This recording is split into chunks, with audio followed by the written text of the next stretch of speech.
How can I troubleshoot and fix the cooling problem in my Whirlpool fridge freezer? Hello, and welcome to our DIY fridge maintenance guide. Today we're focusing on how to troubleshoot and fix cooling problems in your Whirlpool fridge freezer.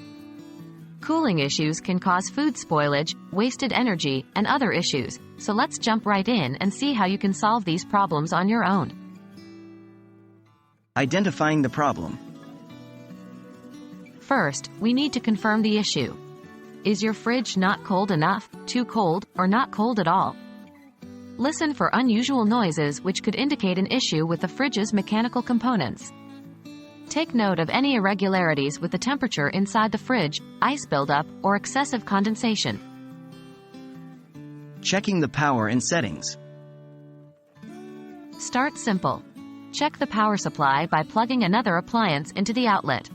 If it doesn't work, you may have an electrical problem rather than a fridge problem. Also, verify your fridge's thermostat settings. Make sure they haven't been accidentally altered. The ideal refrigerator temperature is between 37 and 40 degrees Fahrenheit, 3–4 degrees Celsius, while the freezer should be at 0 degrees Fahrenheit, -18 degrees Celsius. Inspecting the condenser coils. If the fridge has power and the settings are correct, the next step is to inspect the condenser coils. These are located at the back of your fridge and can accumulate dust and dirt over time, which can hinder their ability to release heat and affect the cooling. Clean them with a vacuum and coil brush. Remember to unplug the fridge first for safety. Checking the evaporator fan. The evaporator fan circulates cold air from the freezer to the fridge. If it's faulty, it may cause cooling issues.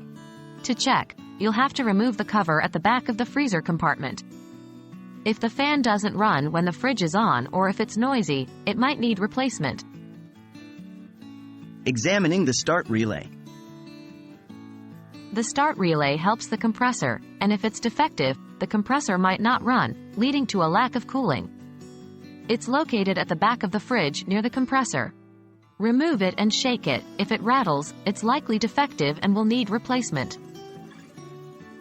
Remember, these steps can help troubleshoot most common cooling problems, but if the issue persists, you may need to call a professional.